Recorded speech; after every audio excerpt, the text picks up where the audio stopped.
দারাজে account খোলার জন্য আপনাকে প্রথমে প্লে স্টোরে যেতে হবে। সেখানে গিয়ে দারাজ অ্যাপ্লিকেশনটি ইনস্টল করে নেবেন। ইনস্টল করা হয়ে গেলে দারাজ অ্যাপ ওপেন করে অ্যাকাউন্ট সেকশনে ক্লিক করুন। উপরে দেখতে পারবেন সাইন আপ বাটন।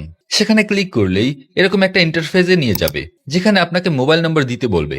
আপনার মোবাইল নম্বরটি দিয়ে নিচের বাটনে ক্লিক করলে আপনার ফোনে 6 ডিজিটের একটি ওটিপি কোড যাবে। ওটিপি কোড এখানে দিয়ে কনফার্ম বাটনে ক্লিক করলে আপনাকে আপনার নাম এবং পাসওয়ার্ড সেট করতে বলবে, যাতে করে ভবিষ্যতে আপনি এই ডিটেলস দিয়ে লগ ইন করতে পারেন।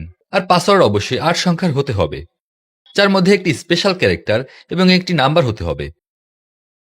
এরপর নেক্সটে ক্লিক করে আপনার জেন্ডার সিলেক্ট করুন। ছেলে হলে মেল আর মেয়ে হলে ফিমেল।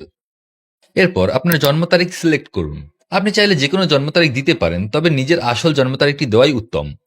জন্ম তারিখ সিলেক্ট করে কনফার্ম বাটনে ক্লিক করলেই অভিনন্দন, আপনার অ্যাকাউন্টটি সফলভাবে খোলা হয়ে গিয়েছে।